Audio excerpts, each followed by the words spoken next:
law, every bill, every motion, indeed every activity that will come to the Senate, in this night Senate, be viewed against the prism of what's in the best interest of the nation. Meanwhile, Speaker Femi Gbadabiamila has inaugurated 3 ad hoc committees to ensure smooth takeoff of the House.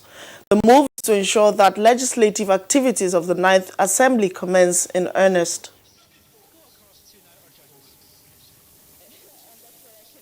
We will work with you, myself and the Deputy Speaker, in terms of allocation, in terms of you have a free hand to do whatever you want to do, but we will guide as well in terms of how it's done traditionally.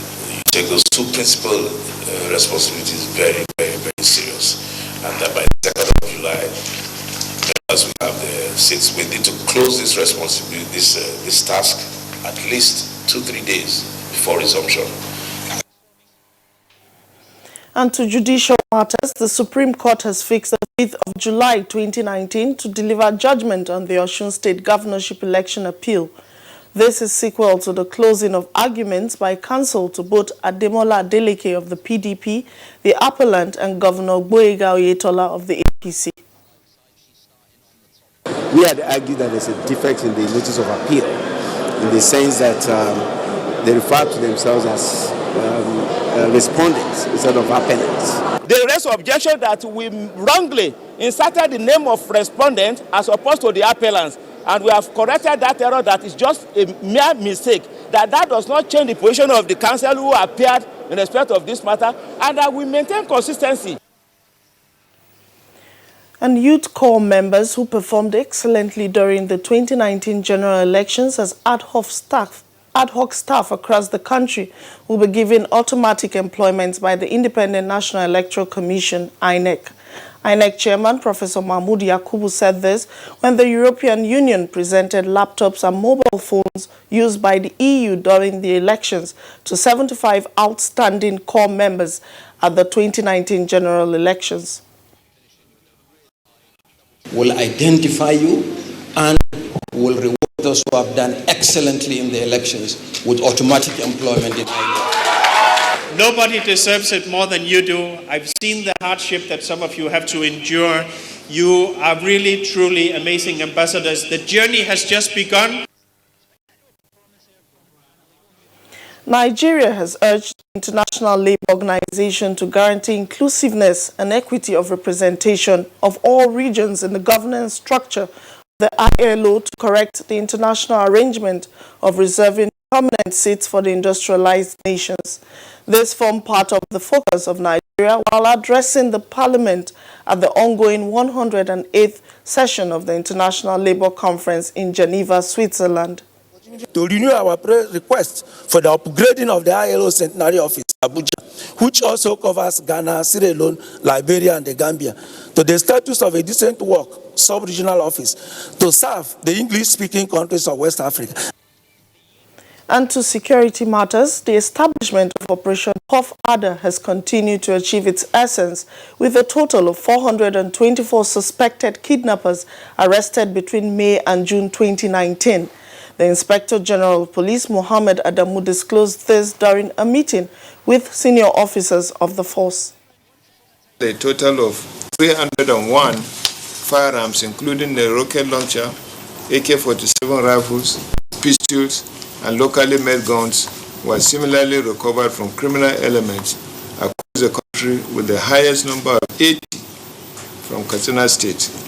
It is to be emphasized that the achievements were recorded with the cooperation of members of the public in a manner that clearly demonstrates the increasing determination of the citizens to support the police.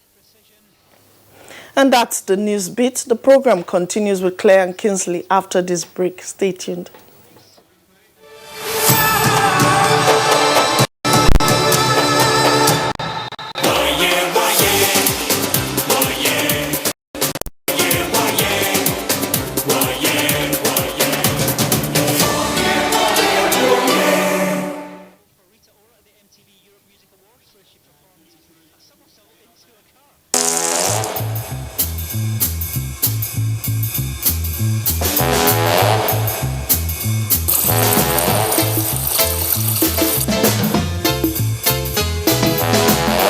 There's a smarter way to live with Airtel Binge Plan, the ideal data plan for those heavy data moments. Get a 2 GB daily binge plan for 500 naira. Dial *141# to activate. Live smarter with data.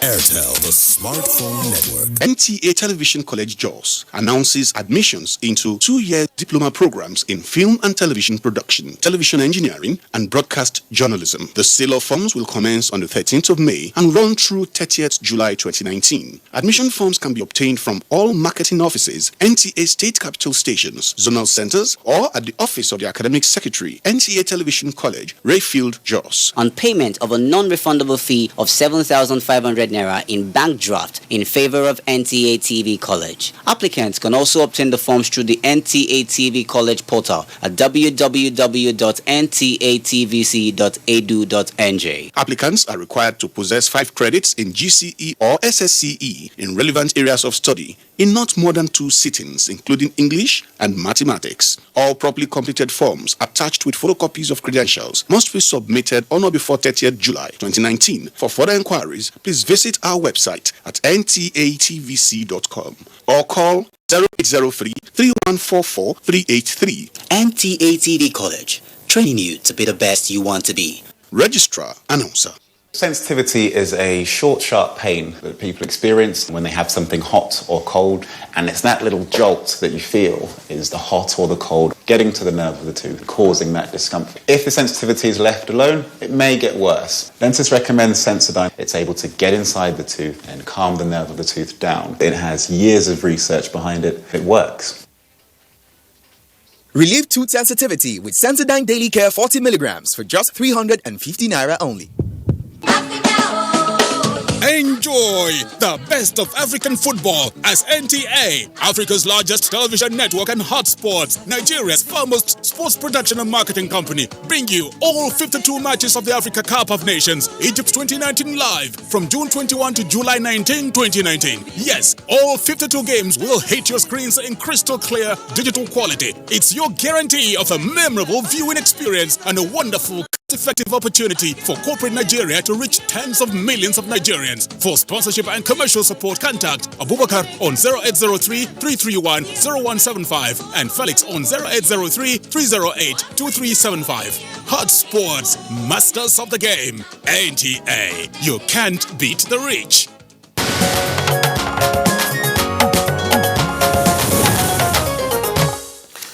All right, welcome. If you've just joined in, this is Good Morning Nigeria, and time for us to join Joy Uzo with business news.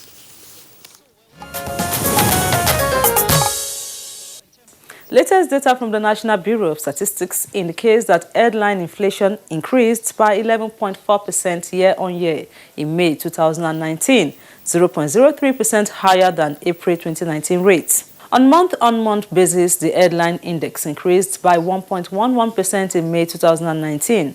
This is 0.17% rate higher than the rate recorded in April 2019. Urban inflation rate increased by 11.76% year-on-year in May from 11.7% recorded in April 2019, while the rural inflation rate increased by 11.07% in May 2019 from 11.08% in April 2019.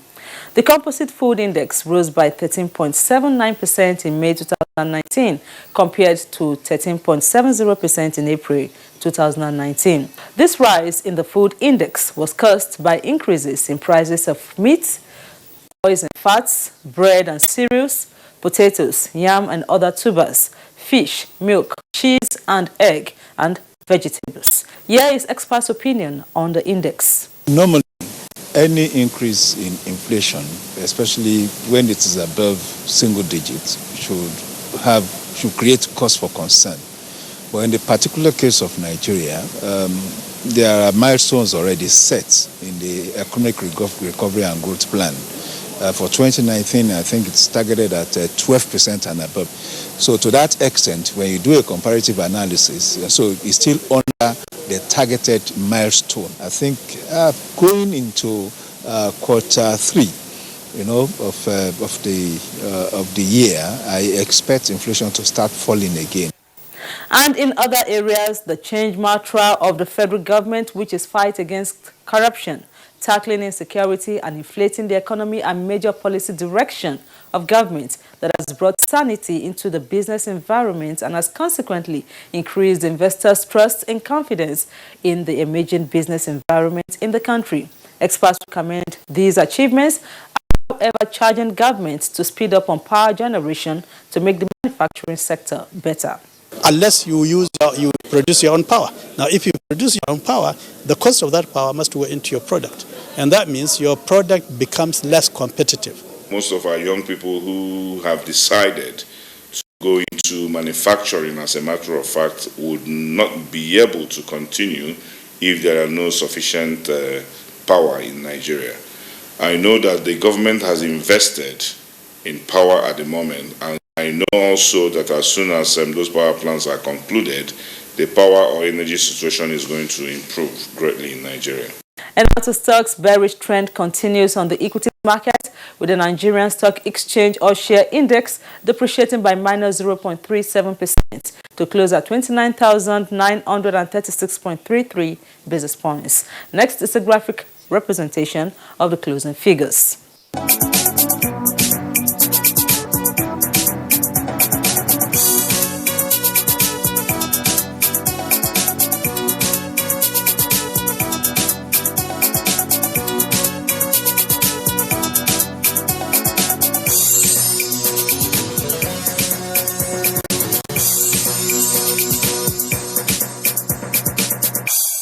With business news, I'm Joy Uzo. Thank you very much, Joy Uzo, for the business package. Mr. Paribio is next for us on the program.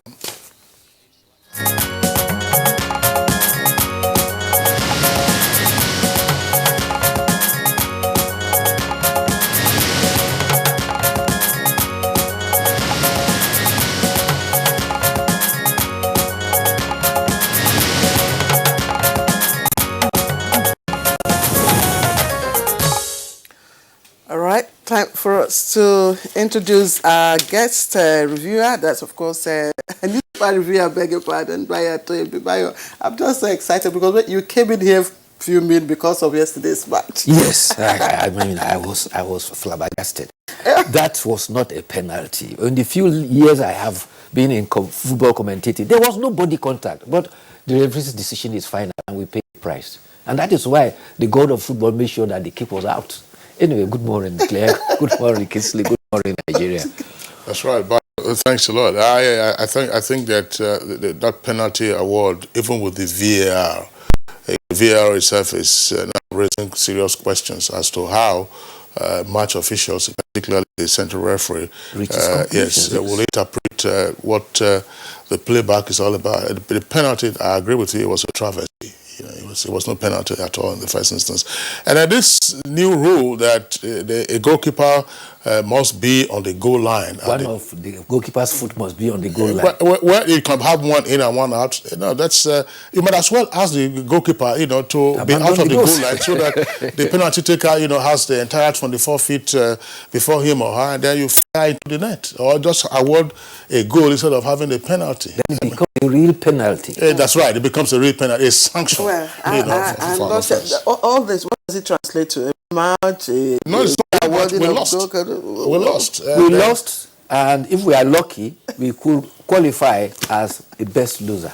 Okay, let's quickly take a look at the newspapers we have. I'll start off with the Daily Sun, and it's a big headline attributed to President Muhammadu Buhari. God will judge suicide bombers. You say there, it has a rider, 31 killed in Borno attack, unfortunately. I'm sure that all the papers here today have that story. And if you take a look at the picture story down there, you find Governor of Borno State, Governor Babagana Zulum, commiserating with a woman, of course, whose child was injured in that attack at a hospital. Okay, let's turn away from that now to other stories on the front page. Gridlock, Lagos, short mile 2, Tin Can Road 4 repairs. Sanwo-Olu made security chiefs. Details of that on pages 11 and 41. Osun Guba, Supreme Court decides Oyetola Adeleke's fate July 5. And APC lawmakers kick over delay in inauguration of Bauchi Edo assemblies. Pages 40 and 42. That's, of course, where you find the details of that story. We experimented with Seva only in Anambra, Osun. That's coming from INEC. It's on page 7. And, of course, other stories on the front page of the Daily Trust. Same story. Let me begin with the headline. Fears over Boko Haram resurgence after 30 killed. Families, victims recount ordeal. Again, picture stories of members of the Red Cross officials attending to, victims there at, of course, in Borno State yesterday, where many people were killed.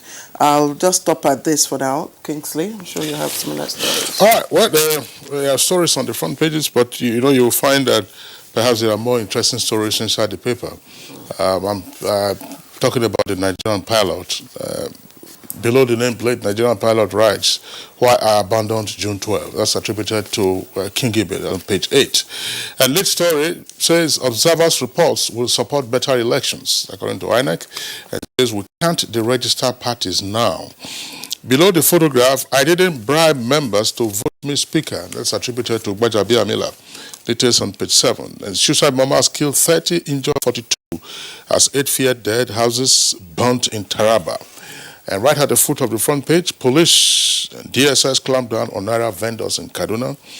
And Plateau Hospital returns stolen baby to parents. Page 9. And 9th Senate will prioritize welfare of Nigerians. And that's according to Omo Agege, it's Deputy Senate President. Details on page 9. As I said, there are more interesting stories for me inside the pages of the Nigerian pilot. I don't know whether Claire will have those stories also on our front page. There's a story that's been trending on the social media since yesterday, and it's reported right inside the paper. Why I'm a bit clumsy getting this out now, but just hold on a second, Bayo. Maybe I'll just get the story so you can take them accordingly. It's Bayo, proceed, and then I'll get to the pages. All right, thank you very much. Well, the 3 suicide bombers detonated at a viewing center at Mandarari in Konduga local government of Borno State. This has brought to the fore element of suicide bombing that has been checked most seriously. This time, 2 female and 1 male suicide bomber detonated their improvised explosive devices. Victims include a mobile policeman, and 30 persons were also said to have been injured. There is need to be very vigilant. Today, African Cup of Nations is about to commence, and Nigerians that are enthusiastic at watching football will be gathering at viewing centers. And therefore, particularly in the area of the northeast and the northwest, where banditry and insurgency has been on the upsurge, there should be extra vigilance. And don't forget that the insurgents make soft targets, motor parks, and areas where people are gathered in large quantity. One area of concern is also reported in the papers. Robbers disguising as taxi operators are attacking commuters, robbing them, and forcefully throwing them out of the vehicle. Notoriously known as One Chance, a victim boarded a vehicle at Iju Junction and was dropped at Kadu and was left with a bloody eye. A few minutes later, he got alert on his phone 75,000 and 15,000 have been withdrawn from his account. He reported to a Life Camp police station, and the DCO, District Crime Officer, asked him, "What do you want us to do?" Daily Trust report also that this has been happening. At least 20 of such incidents have happened in the last 6 months. In April, there were 9 such incidents, and it has also given a detail of one of that incident. A lady boarded a taxi. This time, there were only 2 persons in the One Chance. What they usually do is that they occupy all the seats and leave only one place, and just one chance, and because you are in a hurry, you get into it and you are trapped among robbers. But this time, there were only 2 of them. They robbed the lady of her bag, her money, and cell phone, and pushed her out on a rolling vehicle. The paper also listed the locations it has described as hotspots in Abuja. These include Wuse Market, where young men use knives to snatch bags, Kado Roundabout, Bolingo Junction, Cinema Bull District, Central Business District. Other areas are Dantata, Banes Junction, Berger Roundabout, and AYA. The FCT Police Command has set up what they call a squad to tackle one chance. Of recent, 3 of such persons have been arrested, and they are giving useful information about this.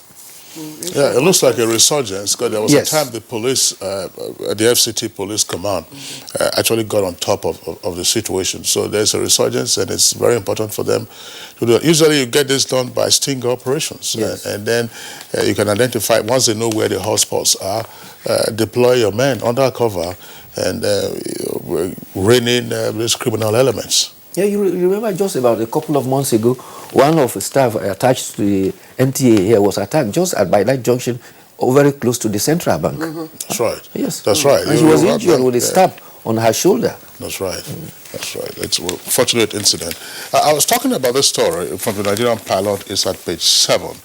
It says federal government condemns destruction of vehicles at London's Nigerian embassy. That will be Nigerian High Commission, by the way. It says the federal government has condemned the attitude of a 32-year-old Nigerian who destroyed several vehicles at the Nigerian mission in London, describing it as despicable and condemnable. Now, the gentleman, I'm sure you're familiar with the story, he had gone to retrieve his passport from the mission, but they told him that the time for collecting passports, was up till 1 p.m. I think he got there at about 2 p.m. But he insisted, and then they asked him for a slip to show that indeed, he had his passport and was due to collect it. He had no slip on him. And then, of course, they declined to process his request. But in his anger and fury, he decided to then vandalize some vehicles that were on the premises of the Nigerian mission. Some of those vehicles, of course, belonged to not only the Nigerian mission, but to other persons. So he should be charged for vandalism. Vandalism is a crime. Absolutely. You can't take laws into your hands. Are you sure it wasn't premeditated? I mean, you know the time of collecting your passports and all that. You went late. Anyway, one of those things that needs to be addressed. But let's quickly take a look at other stories quickly before we round off this segment. Daily Trust, just below the nameplate. Court admits 7 exhibits against Babachir, rejects 10. And Egypt's ousted President Morsi dies during trial. And, of course, we have the story in our early morning news. INEC to reward corps members with automatic jobs. That, of course, corps members who served as ad hoc staff and who performed very well, excellently, according to INEC. So they are to be rewarded with automatic job opportunities. And just a little, some of the stories trending on the down page. Rano Emir queries 4 district heads, page 4. ICPC to track constituency projects in 12 states, page 11. And FG evaluates 250 firms for 178 gas flaring points. Okay, Kingsley, that's it for me. Editorial. Editorial. Bayo, let's see, have some stories to discuss immediately. Yes, except that talking about INEC, I wanted to add that the INEC has indicated that recommendations from observer missions will help its administrative initiatives, particularly, and most of the recommendations will be applied in November 16th election in Kogi and Bayelsa State. However, it has also indicated that those orders that are beyond it, it will also follow up with those whose mandate it is to ensure that those recommendations are adhered to improve the electoral system. All right, the editorial this morning that we are taking is from the Nigerian Tribune, and it's on the Police Mobile App Initiative. Bayo. Well, it's simply that the police say they are going to launch a mobile application, particularly on the OIS and also the application store, so that they will use it as a means of tracking and for citizens to report incidents of kidnapping, robbery, cultism, rape, and even domestic violence. This is to enhance immediacy of police action when such instances occur. And the editorial by the Tribune is of the view that this is a welcome development, and it will not only be cost effective, but it will enhance the efficiency of the police in combating crime. It also says that one of the biggest challenges of the Nigerian police is shortage of personnel. And with the introduction of technology, it will go a long way to solve some of that problem. It also recommends that this should be used by the police, but not only by the police, but also all security agencies. The editorial is recommending that they should not stop at using applications only. Drones should be used by the police as well as security agencies to challenge the insurgency, banditry, and headmen and kidnapping that is becoming a national challenge. It says police personnel must be retooled and retuned, especially regarding their aspects of being polite to the members of the public they serve. So apart from just having the new technology, they are advocating that they should be properly trained, and they should also turn a new leaf by being the service, the friend of the public. All right. Well, thanks. For me, one of the most important investments that they could make is investing in drones.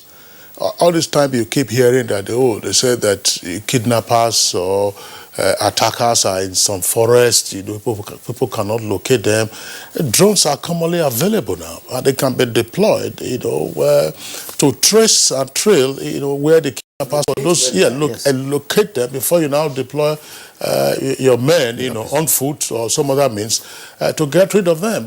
No matter how thick that forest is, you can, of course, detect human activity in and around those locations. And that's why these criminal elements are just having a field day, as it were, because they kidnap travelers on the highway, moving a few kilometers, into the forest or into the bush, and nobody gets to see them.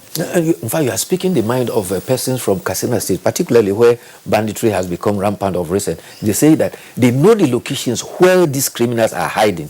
They have given information to security agencies, and they are wondering why they have not been able to follow them up to those places. So, I think yes, drones and this are very, very, because I think I have an idea of what the app is, especially for those in vulnerable, situations. Locations. Yes, once you are in a vulnerable situation with this app, which of course you would have to download, you can access help, from, nearby security outfits on time. Faster than you ordinarily want. That's fine. It's one thing to have an app. It's also another thing to have the proper orientation for the security personnel who should be responding to distress calls. Once you have that, it's like a panic button. Once you press a panic button, how would you respond? We had stories years past of persons in distress calling the security agencies, and then you had complaints. They had no fuel, their tires were flat, they had no personnel, and so on and so forth. So you can have an app, but how do you respond? Maya, thank you for being with us. Thank you for having me. All right. Okay, it's Good Morning Nigeria, still on the network service of the Nigerian Television Authority. We're taking a short break now. When we return, of course, we'll be dealing with the state legislatures in 20 years of Nigeria's democracy and what needs to be done to ramp up the quality of lawmaking at that level of governance.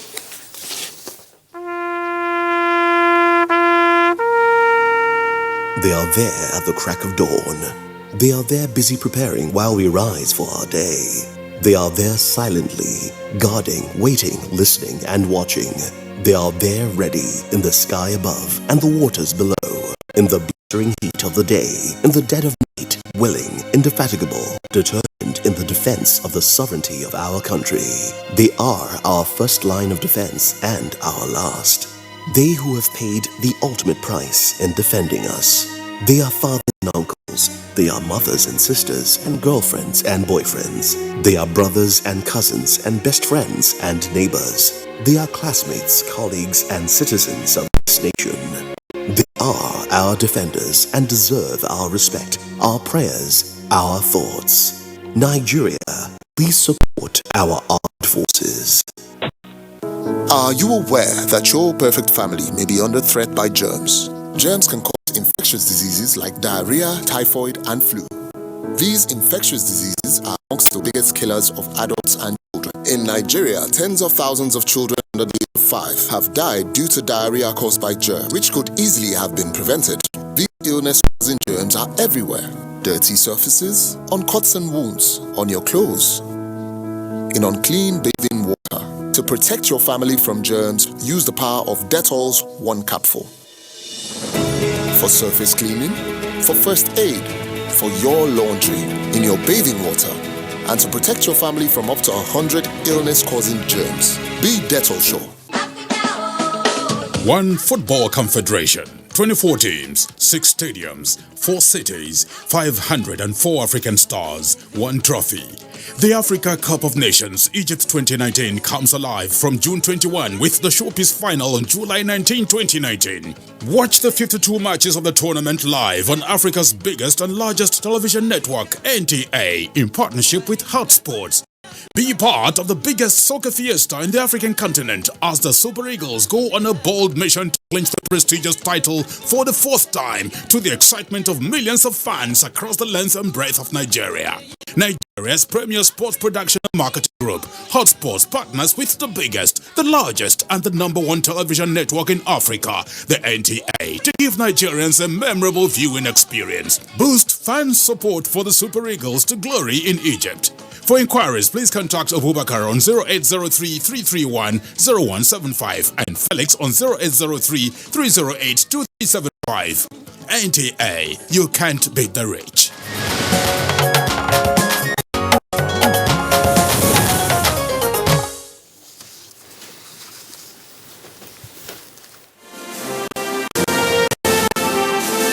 Advertising your goods and services on the right channel gives you an edge over your competitors. NTA News 24 has all the platforms for your target audience. The station is on DSTV channel 419, GoTV channel 46, StarTimes channel 101, and Free TV channel 703. With our digital format and wide range, we can reach your customers in next to no time. We are eager to promote your business, goods, and services.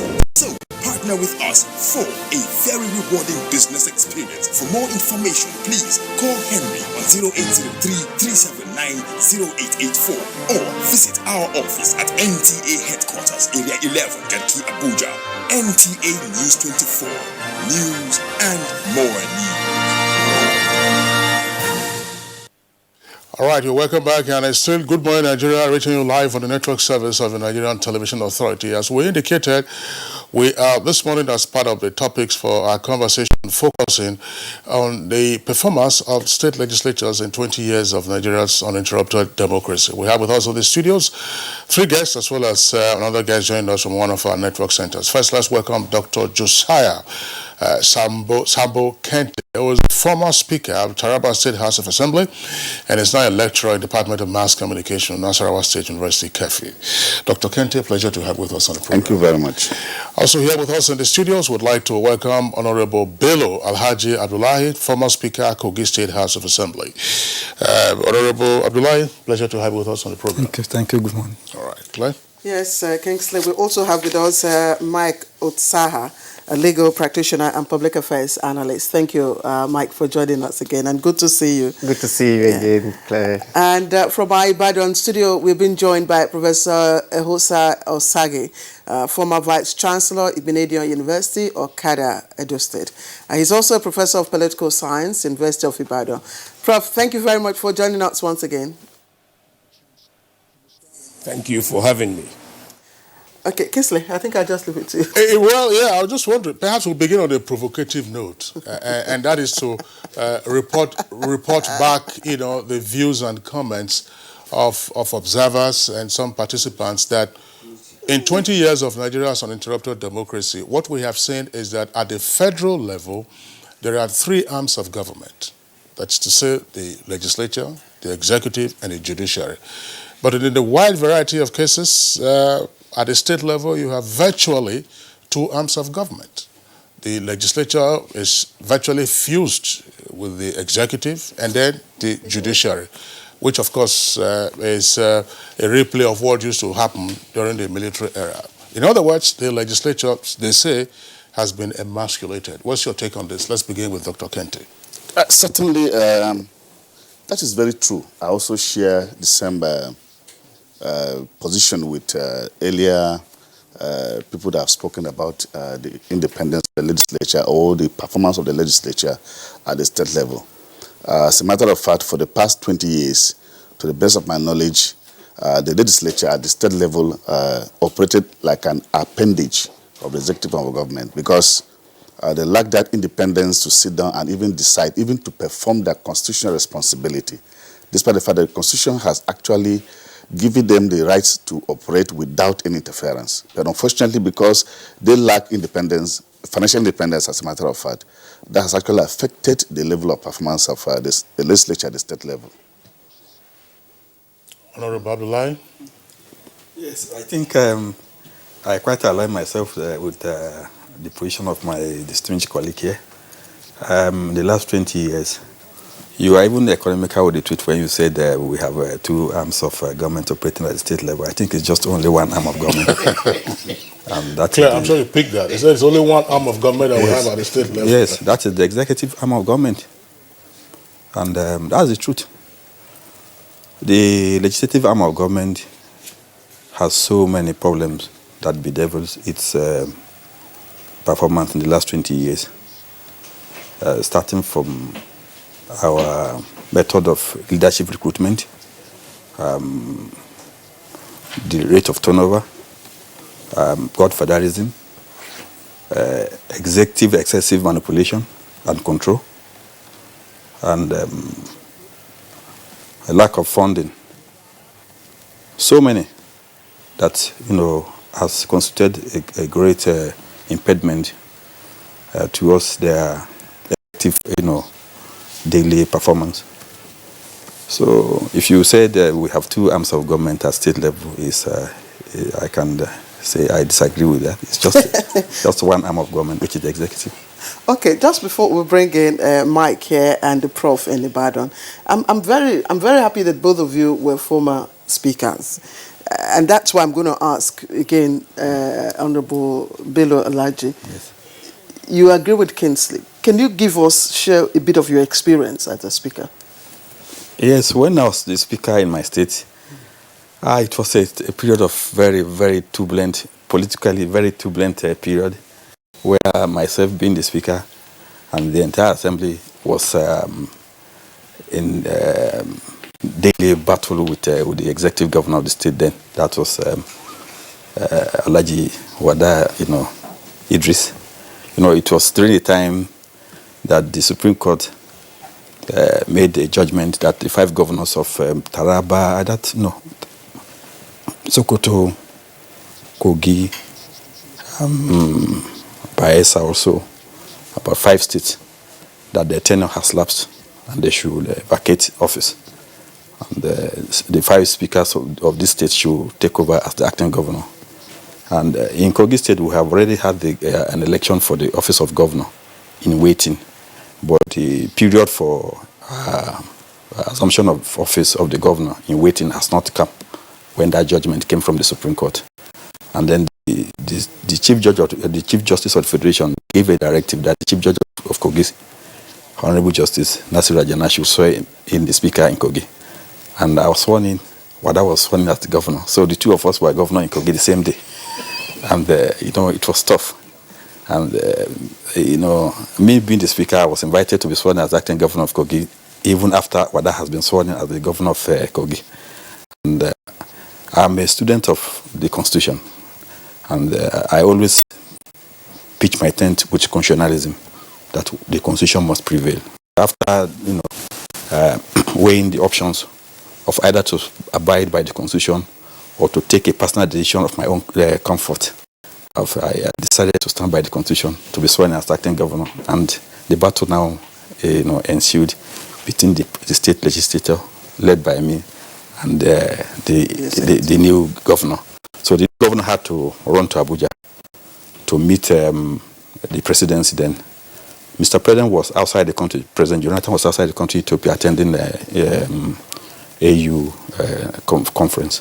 So the vice president, His Excellency Namadi Sambo, had to intervene. Invited me to Abuja after 3 days of me being in Lokoja as the acting governor, and prevailed upon me, pleaded that go back to Kogi and hand over back to Wada. Wada was sitting there. And I told him that, why? What does the Supreme Court say? What the law, the Constitution say? This man still have some few days or weeks to be sworn as governor of Kogi. So why don't we follow the Constitution? So it was tough. Okay, so did it scale down to, checking, carrying out oversights on, making laws for good governance and all that? Yes, of course. During my time as the Speaker, even before the man I took over from a very distinguished, character, Right Honorable Olafemi, Clarence Olafemi, whom I learned and took over from. During his time, once I was just a member in the Assembly, and our various committees were on oversight, and that oversight effectively assisted the then governor, the governor that hand over to that is Alhaji Ibrahim Idris. He gave us the opportunity of oversight, and the beauty of oversight is that when you go on oversight, when the committees of the Assembly go on oversight, it was then the governor who will be able to have a clear picture of his performance. The committees will go, ask questions, look at the records, and try as much as possible to defend public interest. So if those who are handling public funds and the contractors who are doing the job for the public are doing well, the governor in his own office, from his office or from his residence, will be able to monitor what those in the field are doing as against the report he has in his office. But where a governor... Okay, I'll pause. I'm told Prof in Ibadan. Prof, let's get your own analysis. In 20 years of unbroken democracy, what value do you think that the state legislature, have added to the system? Thank you very much. I like what I've heard from the speakers, those who are on the field. But let me be upfront and say that, we must be very careful not to take for effectiveness adversarial relationships. In other words, the effectiveness of a State House of Assembly must not be measured by the extent to which the Assembly disagrees with the executive.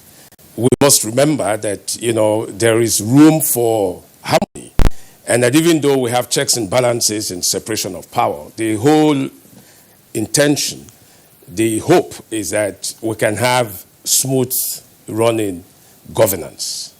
But having said that, I should also say, that we must never forget, that all of this is subsumed within a federal structure, which is what we run in this country.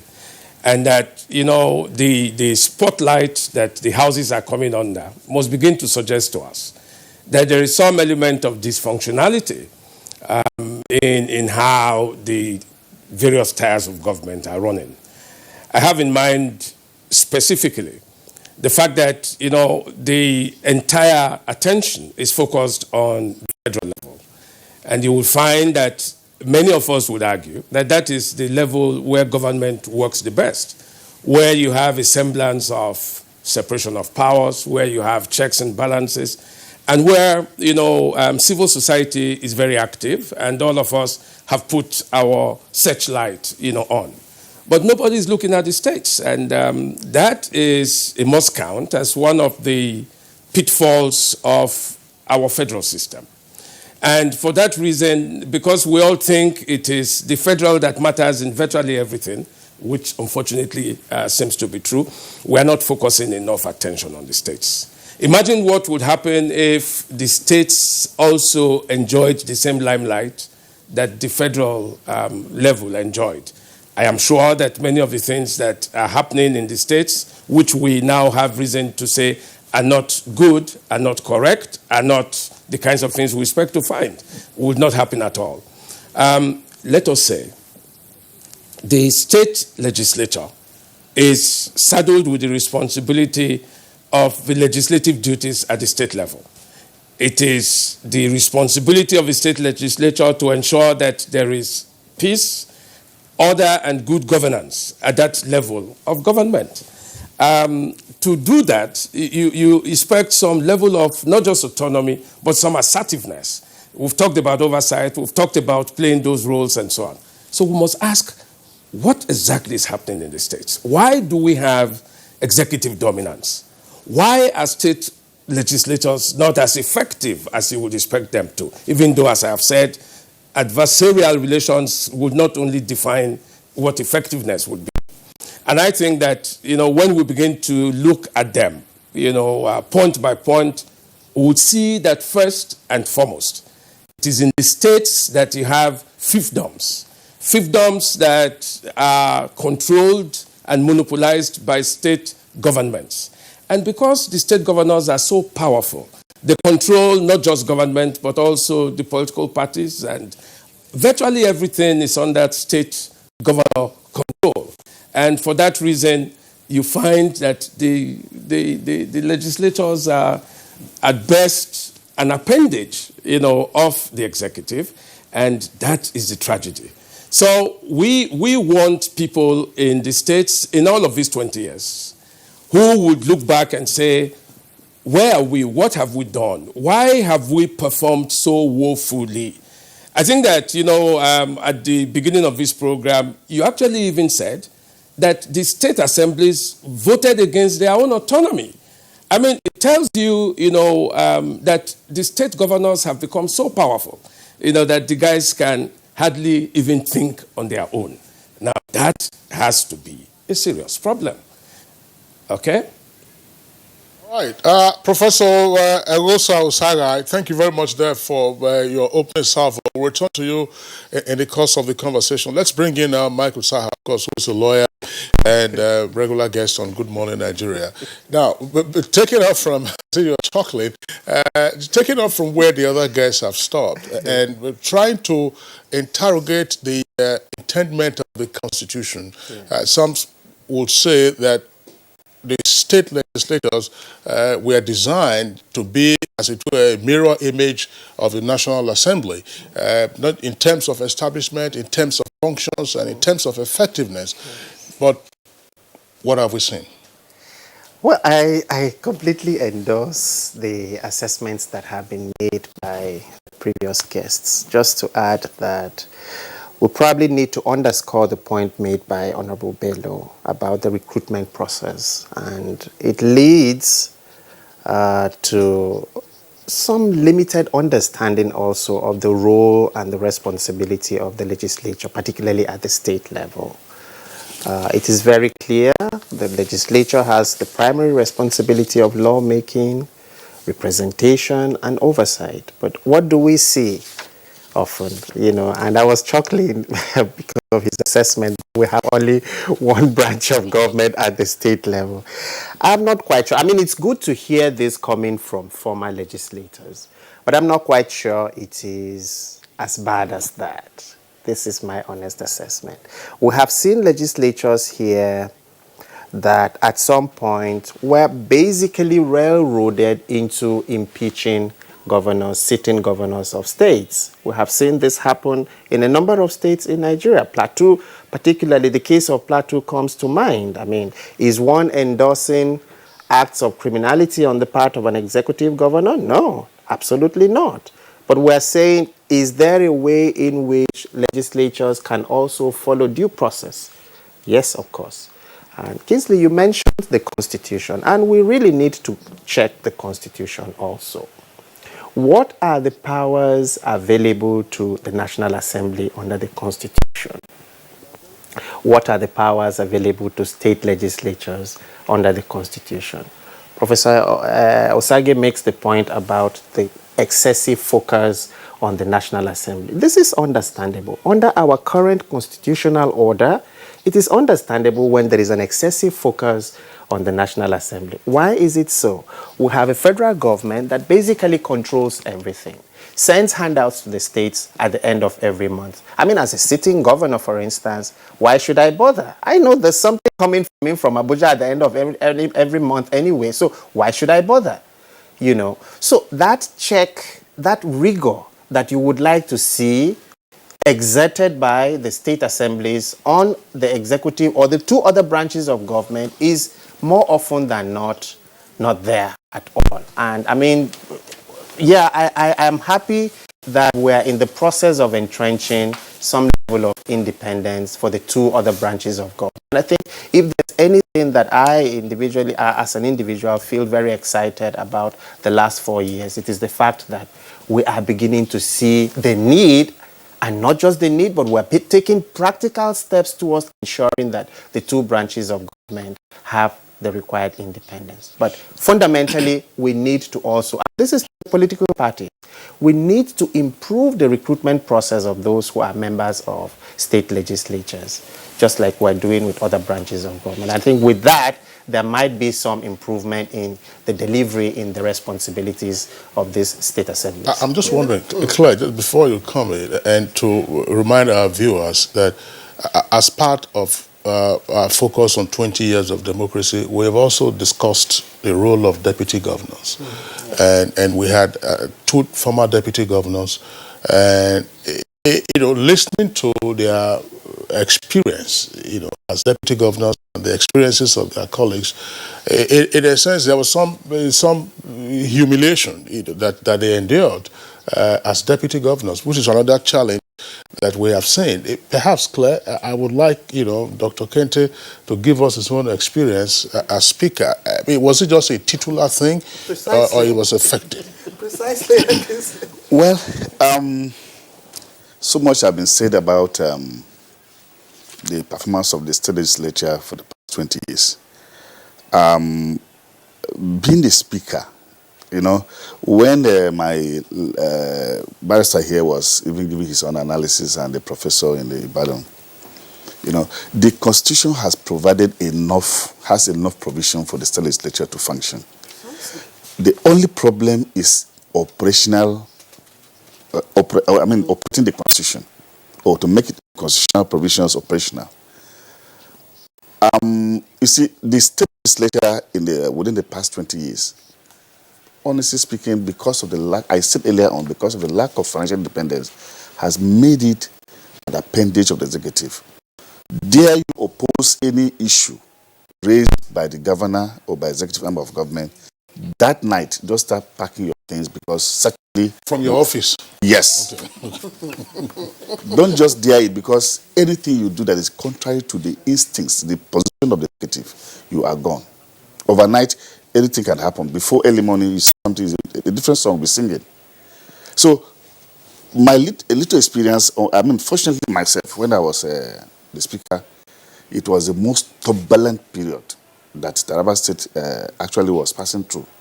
After the crash of the late governor, a lot of political problems were down, a lot of interests were coming into play, and I tried to kind of put most of these interests together. Was a very serious task. But luckily, the person I served under was a sort of a liberal person. I had every opportunity to function to some level. I wouldn't say complete independence per se, but to some extent, we were able to work in harmony with the executive arm of government. And at the end of the day, it was not easy. As I said, if I take you back to some of the areas that we had issues, oversight, I don't think there's any House of Assembly in this this country, that will tell you that it carried out an effective oversight of the executive arm of government. Not at all. Even if you dare try it, because unfortunately, most of the states, I still repeat, most of the states, the governors operate, in fact, they operate within their own instinct. Operations are done, the budget is signed into law, but none of them, in fact, they don't even follow the budget. The governor will just wake up this day and say, and look at my friend, the also can say, you're a very nice man, let me go and do something in your community. That is it, outside the budget. They don't, in fact, at a point in time, like in my state, I served between 2007 and 2015. I spent 8 years in the state parliament. Honestly, in those 8 years, if I'm allowed to rate the performance of, the implementation of the budget, is between 1 or 2%. And the state legislature cannot in any way question the executive as to why the budget has not been implemented. That's one. Number two, I stand to be corrected. I don't think most of the states, they have up-to-date account. part of the constitutional responsibility of the legislature is to actually to make the audit of the state. But I can assure you, less than 2 or 3 states have up-to-date accounts of the state. So, in fact, I don't know how to describe the last 20 years. It's a very sorry state. Okay. Now let's serious issue. Very serious issue, and that's why I want to go to Ibadan Network Center where Professor Osagi is. Prof. Sorry, Claire. His last name is actually Osagai. Osagai. Okay. Osagai. You know. Thank you, Kinsey. Thank you, Professor Osagai. Thank you, Kinsey. So you've listened to the 2 former speakers. Obviously, we don't have to. Their duties and responsibilities have been outlined by the Constitution. We don't have to walk the rope of legislating, the autonomy anymore. They already have the autonomy. Like Honorable Kente here said, it's just, working the operations. Can you help us to situate when and how lawmakers at the State Assembly lost their control? Well, I think this is something that is both conceptual and historical. Conceptual in the sense that, many of those who come to the assemblies come with cognitive maps. They come with, their own mindsets about what expectations there would be of the roles of legislators and legislatures, at the state level. And this is where I think, we do seem to have a problem. They already accept, that they are subordinate to the governor. And, the forms of loyalty, those kinds of proclamations that you hear even before assemblies are inaugurated, those things are problematic. At some point, they say it's for party discipline purposes, but at other times, you see that, they just have accepted that there's such a position. How did we come to this? Historically, we've had this terrain of struggle at the state level especially. You will recall that in the Second Republic and in the other experiments that we had that were half democratic before 1999, we had tussles between legislative assemblies and state governors, and many of them led to the initiation of impeachment processes. And that was the height of the frustrations that people faced at the state level, not able to control or check and balance governors that were like emperors, and so they had to resort to threats of impeachment. Now, it must count as one of the strong points about our democratic practice since 1999 that we've had fewer and fewer cases of such impeachment threats. I must mean that our legislatures are probably beginning to search for other ways of getting around this problem. Now, but this is what I think. I think I agree first with all those who say our recruitment process has to be looked at, but we don't have any control over that. I think that, the political parties themselves must come first to an understanding that if you are not effective in the states, you cannot be effective at the federal level. What the barrister said is only partially true. It is true that, the federal government controls everything. The exclusive list that you have in the Constitution summarizes it all. But still, there are concurrent issues. There are major issues, and if you think of it, the greatest terrains of operation for governance in Nigeria remain the states. How do we say this? Nearly 54% of public expenditure on public goods belong to the states. All the security issues, the major infrastructural deficits, all of those problems exist in the states. Now, I think that the legislature in the state has to sit up to its responsibility.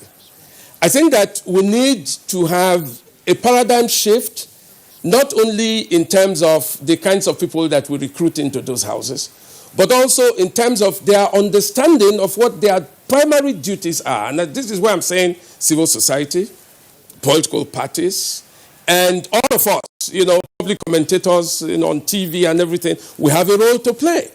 We must ensure that these legislators do understand their duties and are strongly equipped to do them.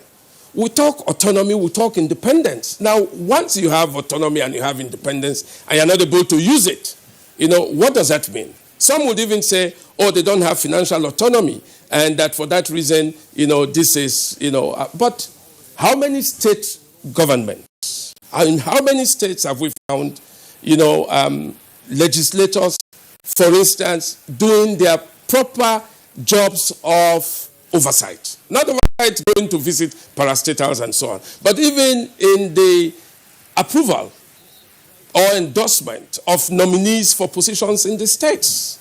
I'm happy the barrister or somebody talked about the office of the Auditor General, for instance.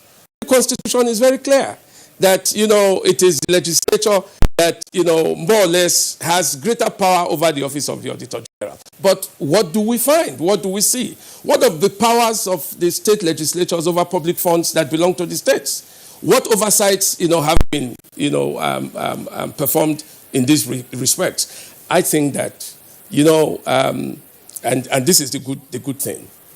There are a few state governments where we have effective legislative business. We must be able to identify those states where legislatures are working, because as I said, you don't count legislative effectiveness only in terms of the extent to which they are able to disagree or defeat, the executive. It must be the extent to which they are able to ensure that there is effective governance, and most of all, that accountability counts. Accountability is the big issue. I think that the beginning point for accountability has to be our legislative assemblies. We must hold our governors to account, and that begins with, the legislative assemblies. I think that's where we should begin to place our focus on.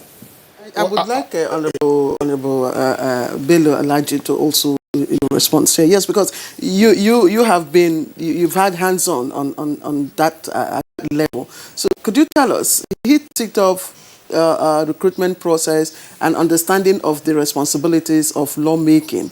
But for you, what is the major fault line? Yes, I thank the distinguished professor from Ibadan Center. You see, when I spoke about the issue of recruitment process, let me simplify it.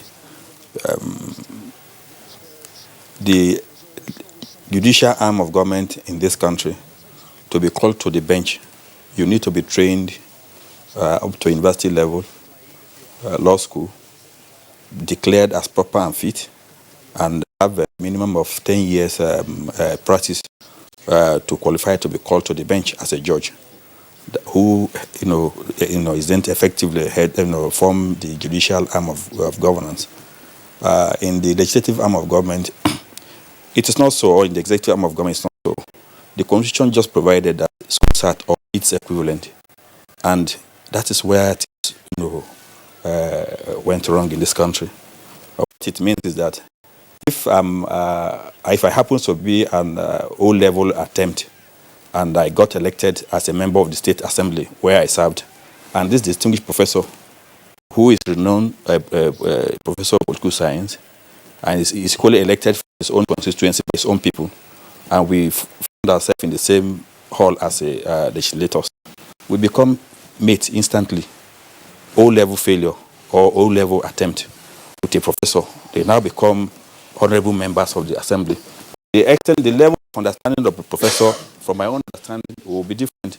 And many of the legislators who are not that well informed in terms of training are more in number than those that has experience.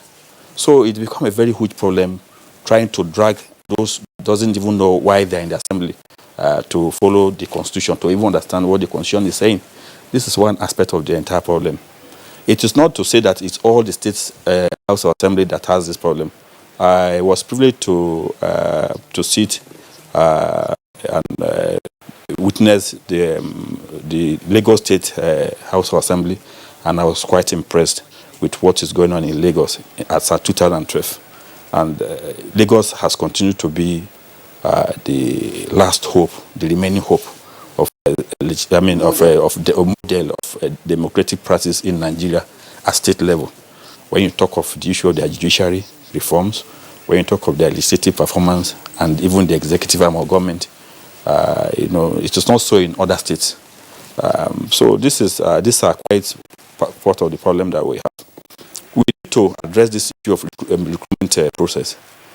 As long as we lower the standard of point of entry into the legislative and the executive arm of government in this country, we will continue to have these issues of problem being discussed or witnessed.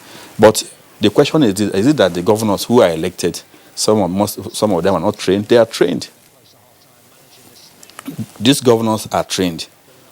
Currently, we have governors that are senior lawyers, in which in their state they don't operate the constitution. They don't allow the constitution to operate.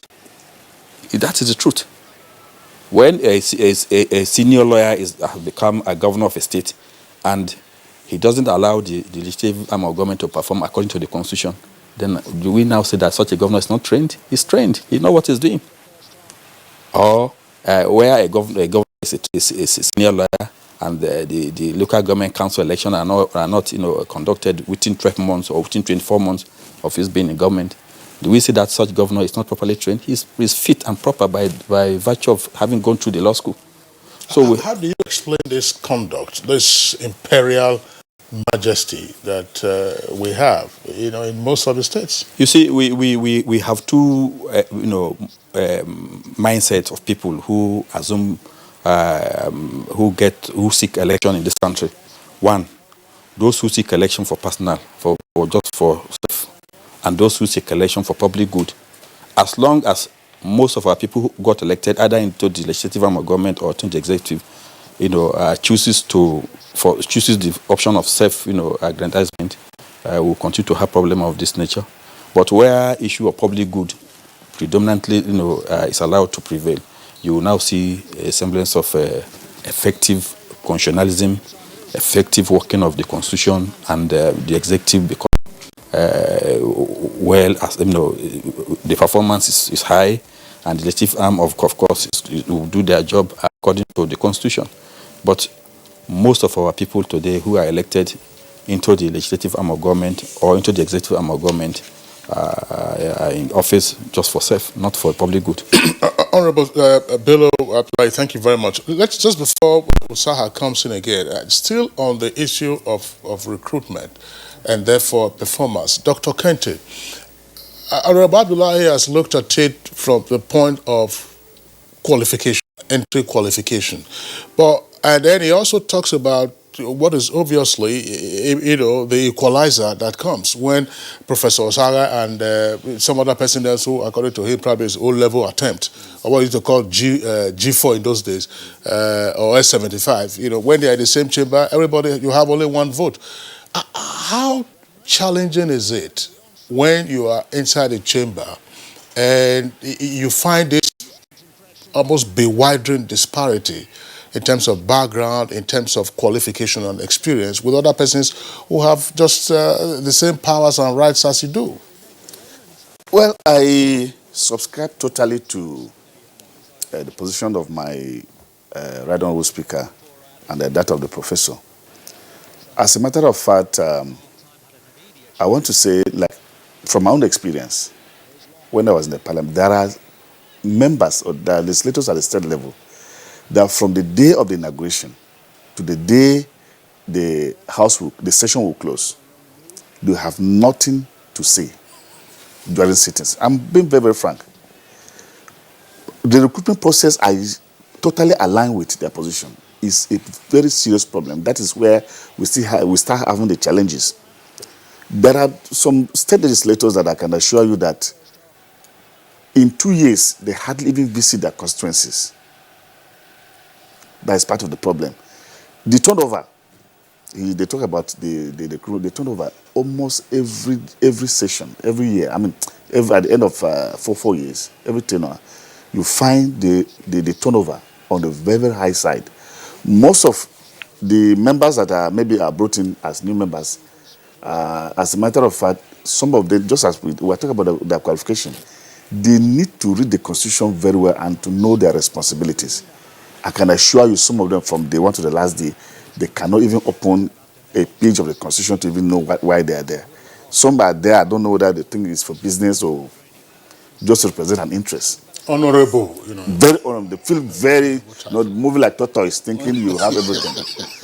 Meanwhile, if you go to their functions, what they're supposed to do, they don't even know anything. They don't know what they're supposed to do. Even at the National Assembly here, we still see people that come, they're like, I don't want to say bench warmers. They only come to sit there from beginning to the end of the session, and they go back home.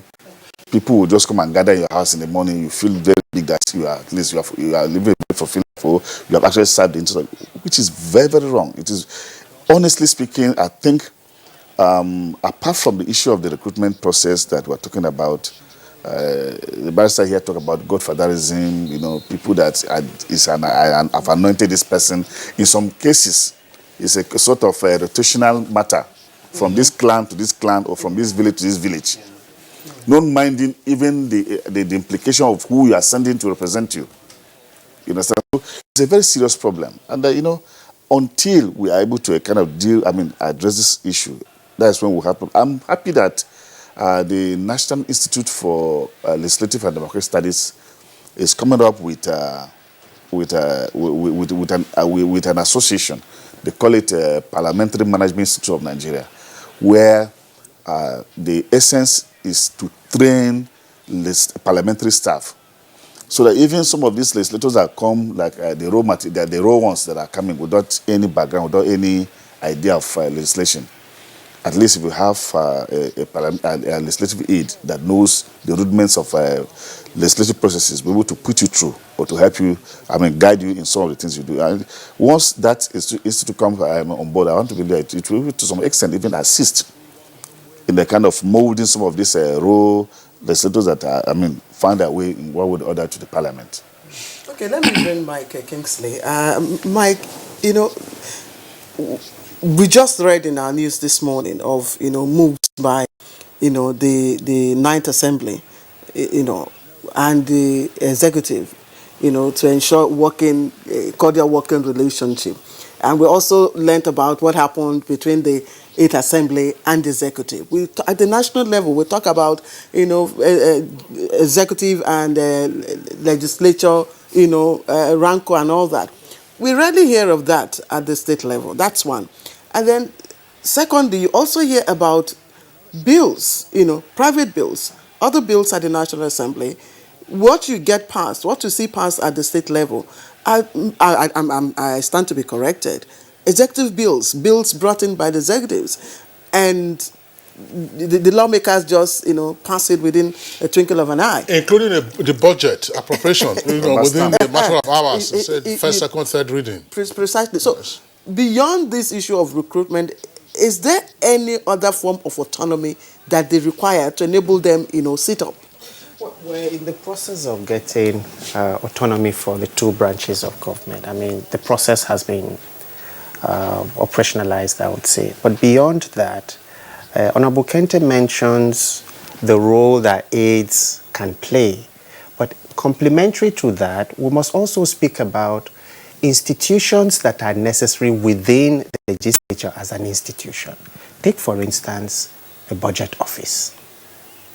Do you have, even within the National Assembly, do you have a budget office for the National Assembly that helps members of the National Assembly understand what the budget is? It's a complex document, Claire. And it's not one... The 8th Assembly already established that. Okay. Yes, at the National Assembly. Okay, great. That, yes. But do you have at the state level? I doubt. So when Honorable Bello talks about a school SAT holder and you place before him a bulky budget document and you expect him to understand and probably hold members of the executive to account, it becomes an issue.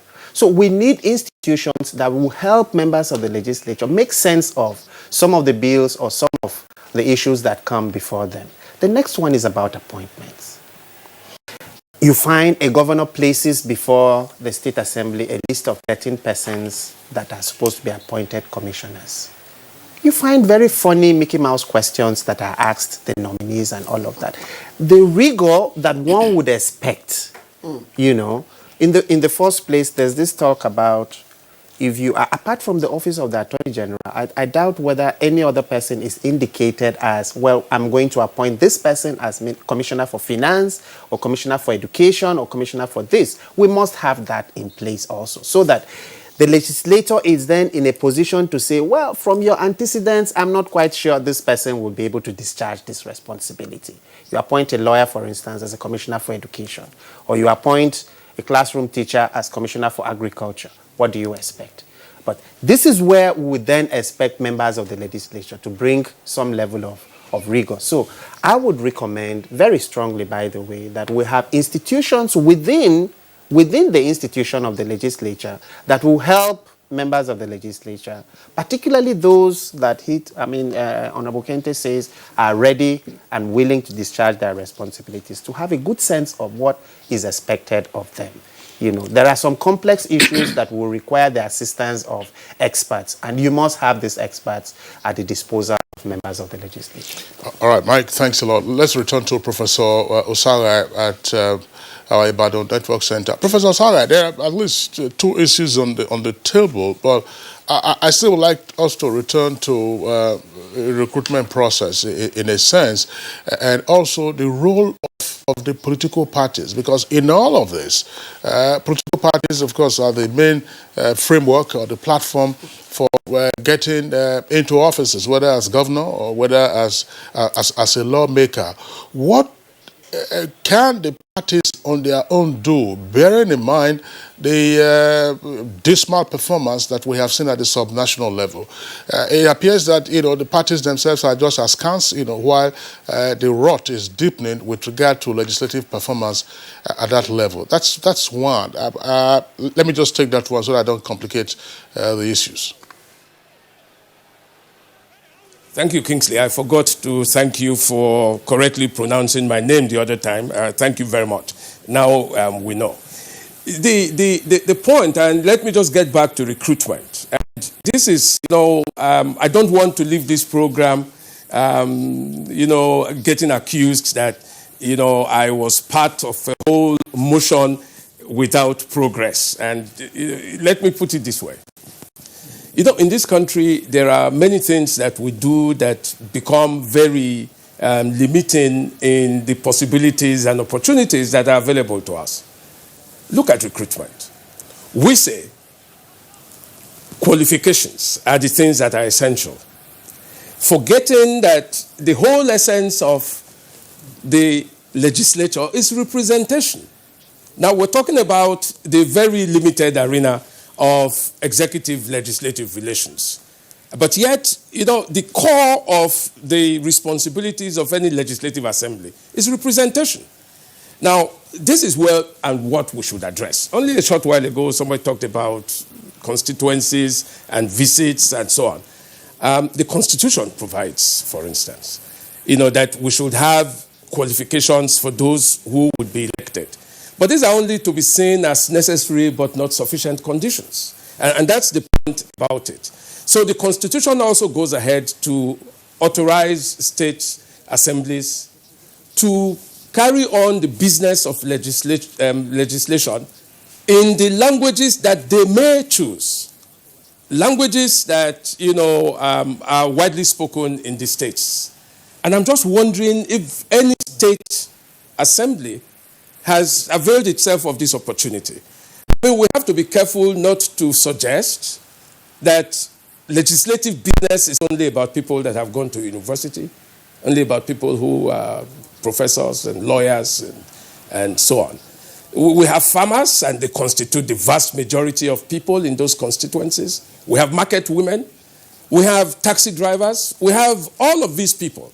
They haven't said they are abdicating their rights to representation. And I think it would be very wicked of us as people who do analysis to pretend that we can exclude such major portions of our people from the governance process. So in terms of recruitment, it is good to have people who are qualified, but that is only a necessary but not a sufficient condition. I like to see very equitable representation. I like to see that people are given voice in these assemblies, and I like to see that assemblies increase the capacities for such comprehension by ensuring that we also introduce local languages. Let me come to the political parties, the question that you asked me directly. The first thing is that the political parties themselves have to federalize. You cannot have a political party that operates in a federal system and is itself not sensitive to the imperatives of federal structure. I mean, until the parties recognize that, we're not going to move far. And let me tell you why that is a problem. Everyone concentrates at the federal level because that's where the national chairman, the national executive, that's where the party, is located. Therefore, they leave the states to the governors. Now, this is a problem.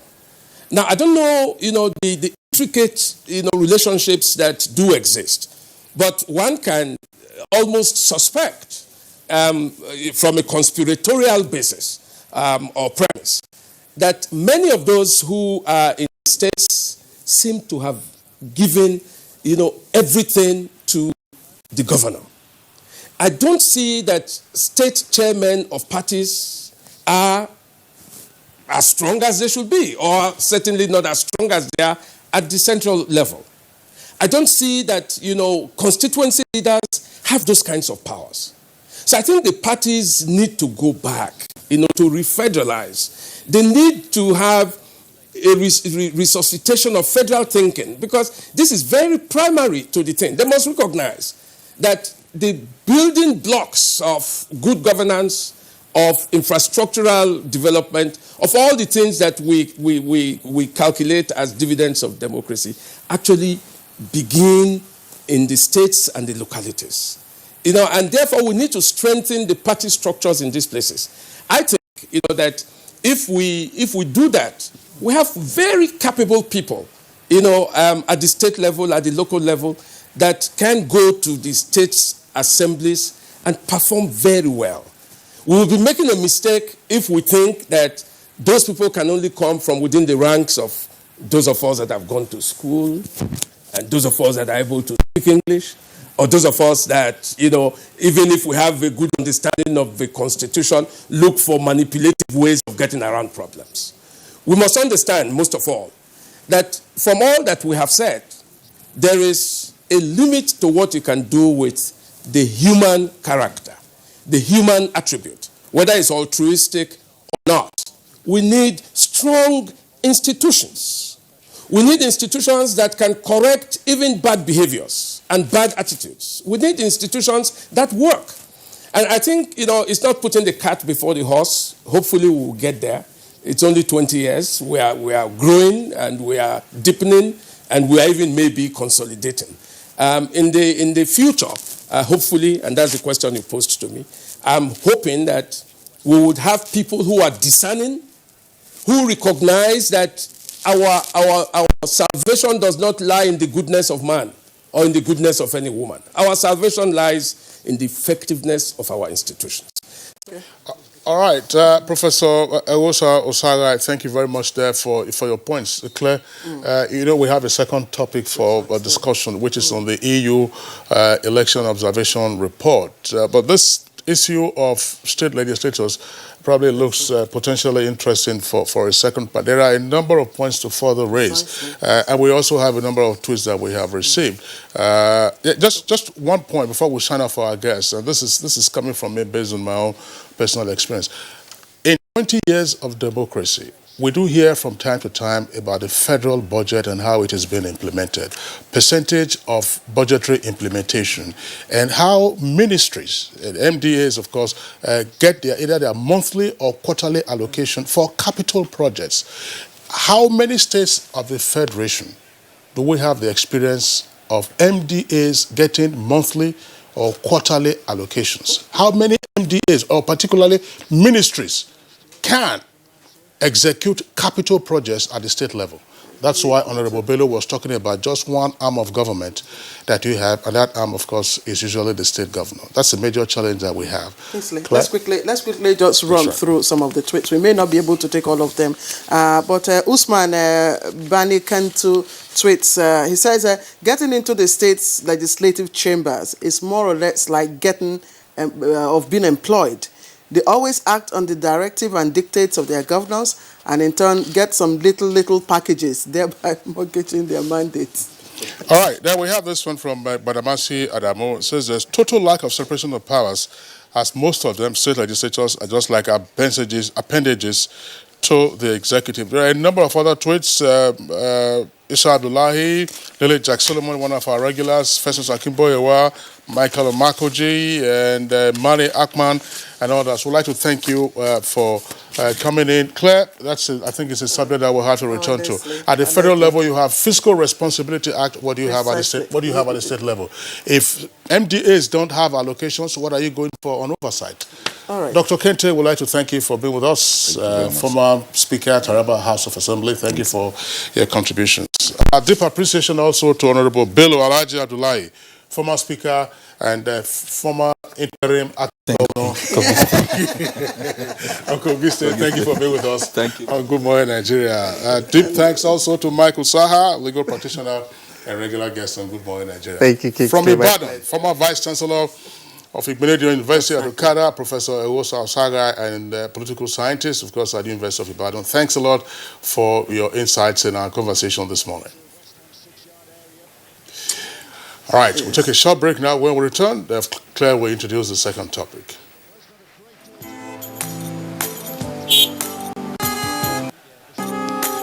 Move now! The red light won't kill you. Move now! To they disobey traffic law, they cause accidents. Me, I don't talk, say, I no go dey do am again, because change begins with me. Cross the other side of the road. I will no longer endanger my life crossing the express. Instead, I will use the bridge, because change begins with me. Oga driver, stop this bus now, won't come down. I be one carry me fast where they go. Make I dey stop anyhow for road, they cause traffic wahala and accidents. So I go dey stop for the right bus stop, because change begins with me. Change begins with me. This message is brought to you by the National Orientation Agency in conjunction with the Federal Ministry of Information and Culture. One Football Confederation, 24 teams, stadiums, 4 cities, 504 African stars, 1 trophy. The Africa Cup of Nations Egypt 2019 comes alive from June 21 with the showpiece final on July 19, 2019. Watch the 52 matches of the tournament live on Africa's biggest and largest television network, NTA, in partnership with Hotsports. Be part of the biggest soccer fiesta in the African continent as the Super Eagles go on a bold mission to clinch the prestigious title for the 4th time, to the excitement of millions of fans across the length and breadth of Nigeria. For inquiries, please contact Abubakar on 0803-331-0175 and Felix on 0803-308-2375. NTA, you can't beat the rich.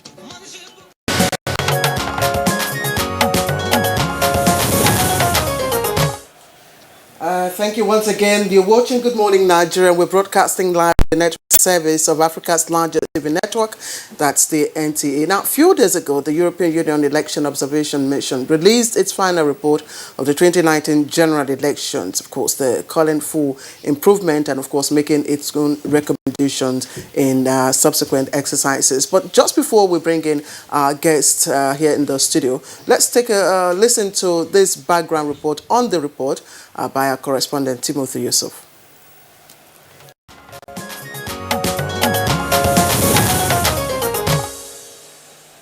The European Union Election Observation Mission says INEC has significantly improved in its electoral process, but some of the systemic relapse seen in the 2019 general elections and the relatively low levels of voter participation demands electoral reform.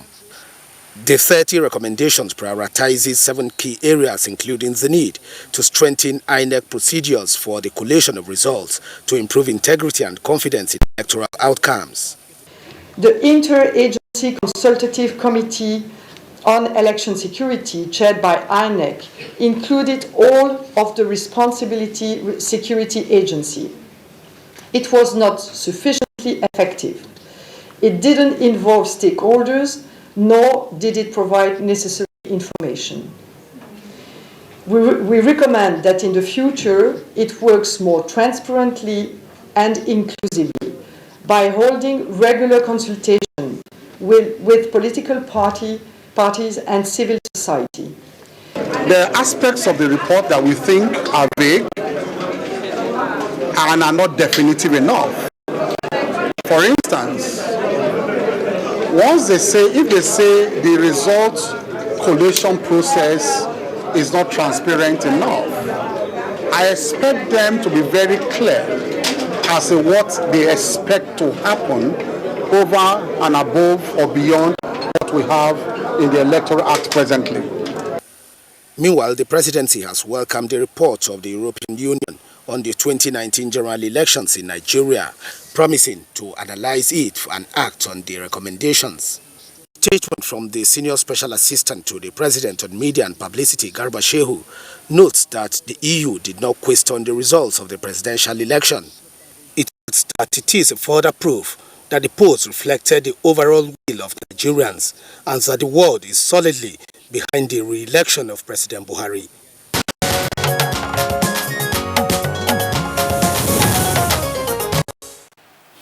And about Deputy Chief Observer, EU Election Observation Mission joins us in the studio. Thank you very much for joining us. And just quickly, is this report an outright condemnation of the system? No, that's not what we say in the report. If you read the report, we identify a number of positive things that went well in this election, areas where there are improvements from last time, but also we we comment on some of the concerns we have in this election process. And as you can see, there were a number of them to do with many different aspects of the election. So we identify the positives. There are a lot of areas for improvement, and it's important that we look at those in detail because those are the things that need to change. All right, from your report, what went right with the 2019 elections? So some of the good things that we saw are, first of all, that there was constitutional change before the election, when the age for candidacy was lowered so that more people could run as a candidate.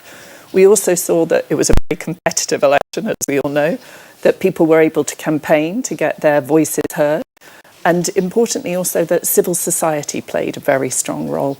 It was very impressive how they were advocating for reform, also how they were providing electoral information on what was happening, and they were part of the accountability in the process. And overall, we think they played a very important role and they did a good job of this, and that's something to really continue in the future. In your observations, did the outcome of the elections reflect the will of the people? This is a question we get asked a lot. And as we said in our press conference at the weekend, this wasn't just one election for a start. As we know, there were many elections taking place. Our job is to look at the process, not the outcome. So we look at how the process happens, what was good and what was difficult and problematic in the process. And of course, it's up to Nigerian people and institutions to work out acceptance of the result. It would be speculation for us to go any further. But that would have been a definitive conclusion of whether or not the observations have impacted the outcome of the election. So, as I say, what we can do is provide the information that we have from our observers on the ground, our analysis of the situation. So we highlight where, as I say, where we see things going well and where we see that there are problems. The extent of those problems and the impact of those problems are often difficult to calculate, but they all matter, especially in a close election. In an election, it's a very close outcome or a small margin of lead, which is why we think all of these things should be addressed before future elections, because particularly if there is a close election in the future for the presidential race or any other race, each of these problematic areas is something that can be contested and challenged and cause controversy and disruption. So that's why we're really urging that people look at the report, look at the recommendations that we're making, also that other observers are making, and importantly, start the process of looking at how to do reform, how to prevent these problems happening again, how to stop them. What were the shortcomings? So we listed a number of shortcomings in the report over many different areas. Our first sentence in the report refers to the fact that there were serious problems with the operational aspect of this election and with transparency in the process, particularly around the results collation process.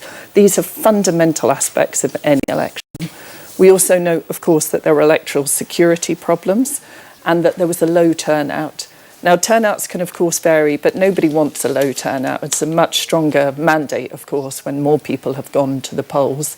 So this sums up some of the main areas of concern that we have, but there are a number of others listed. For example, the position the media was in for covering the election, with some harassment of journalists and media outlets. Also, the way that some of the state media favoured incumbents, federal or at state level, favouring governors. Also, civil society at times being obstructed in their work. So putting these things together, plus a number of other elements involved in any election, such as campaign finance, for example, really shows that there's a need for fundamental reform. The way forward, we think, is for some sort of national debate and national dialogue on these matters, on all these different elements. An election isn't just about the ballots in the box on election day. It's about all the different components that build up to that and happen afterwards. There were reactions to part of your report with regard to the transparency and the collation of results. What is it that your report has in those areas? So what we saw was that there needed to be more robust procedures around the collation of results.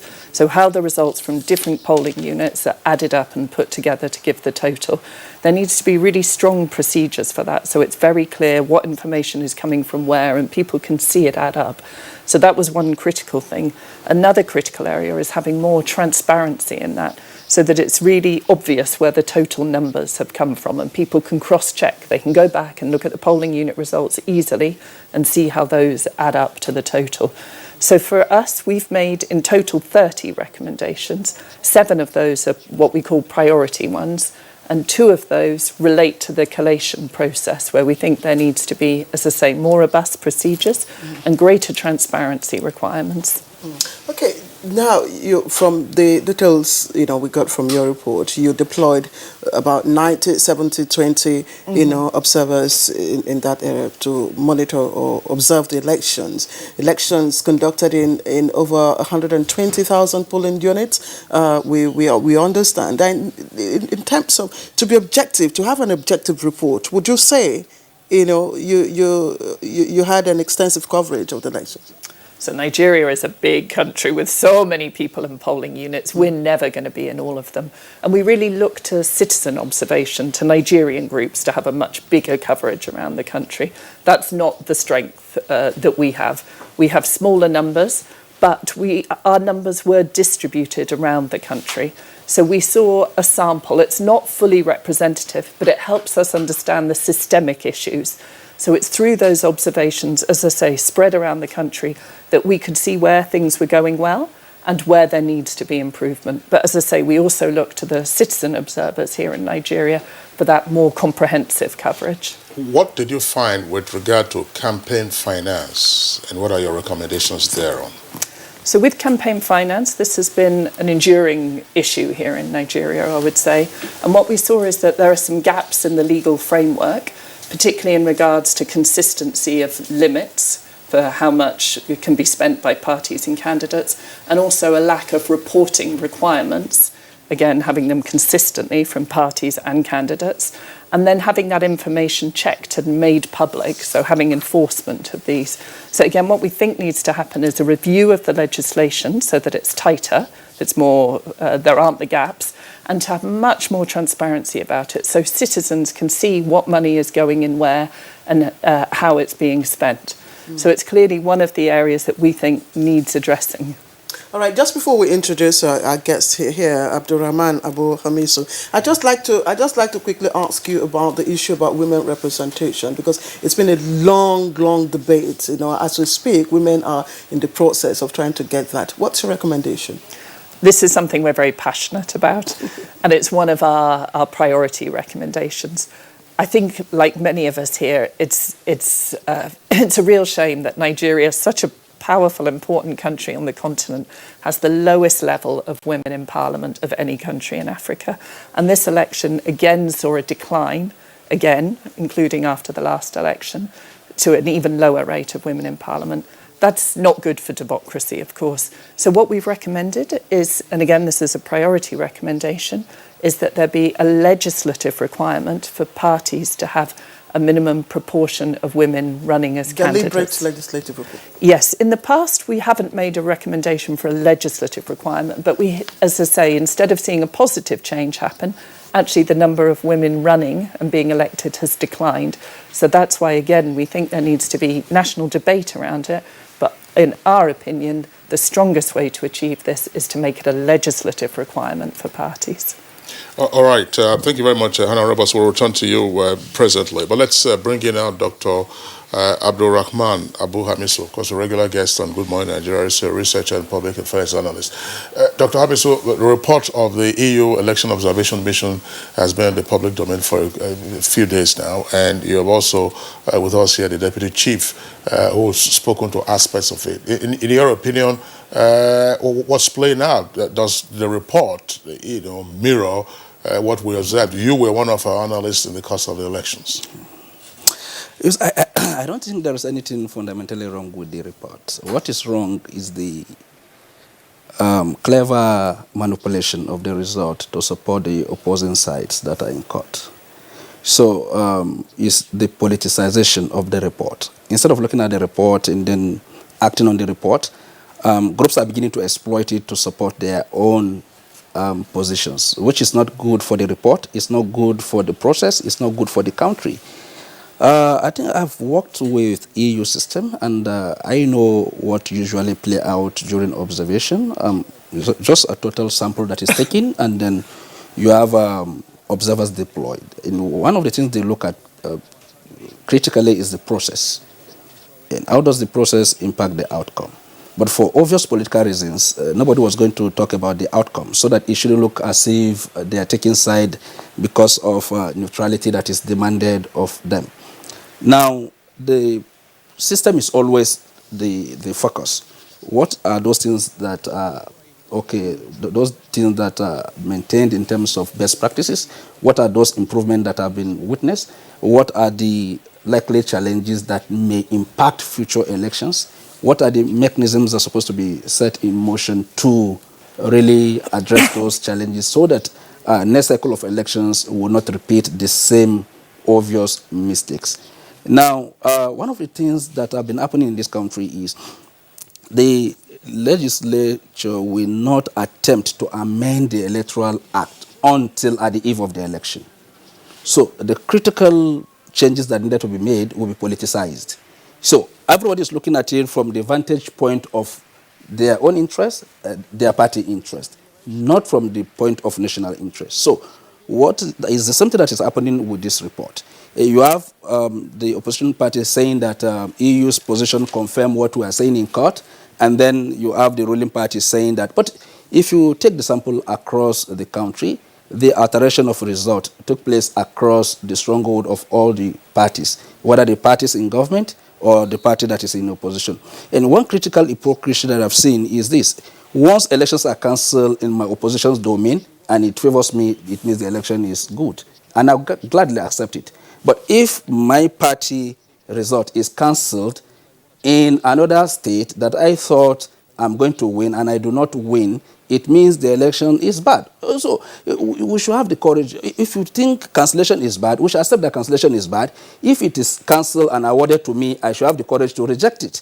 so that if it is awarded to my opponent, I will reject it. Okay, Dr. Hamisu, let me ask you, you've again told us, of course, EU's focus is on systemic issues. Yes. And we all know what those issues are. Yes. And I mean, it's a recurrent thing. Yeah. So what should be the attitude? What should be our attitude? I mean, regardless of what political parties do, what should be the attitudes of the institutions towards this report?